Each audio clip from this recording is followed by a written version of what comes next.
Salut à tous et bienvenue dans cette nouvelle formation intitulée Initiation au jQuery.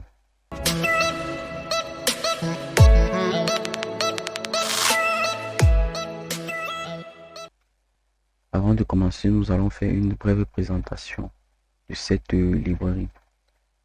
Qu'est-ce que le jQuery? Le jQuery est une bibliothèque JavaScript libre multiplateforme créée pour faciliter l'écriture du code de côté client dans des pages HTML.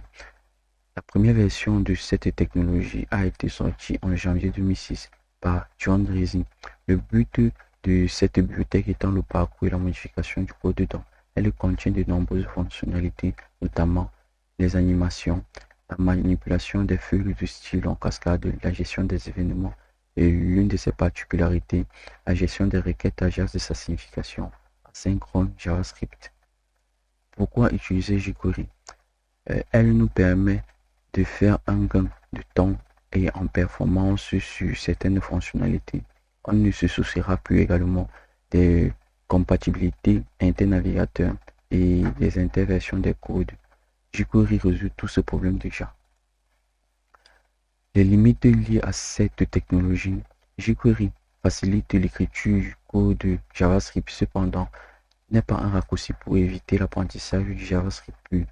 Pour des fonctionnalités complexes, nous perdons en termes de performance. Elle est aussi inappropriée pour des nouvelles technologies telles que Vue.js, React.js.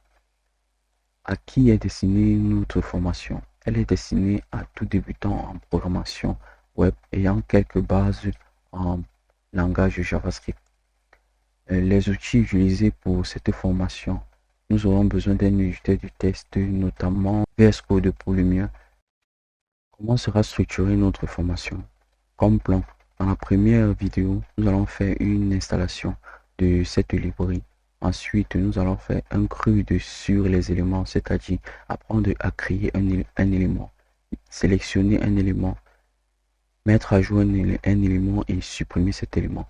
Par la suite, nous allons apprendre à faire des boucles propres à jQuery, c'est-à-dire la .each et la .map.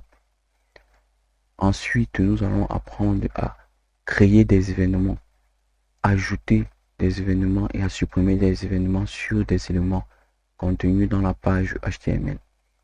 Après cette vidéo, nous allons apprendre à faire des requêtes Ajax et enfin faire un exercice d'application. Merci.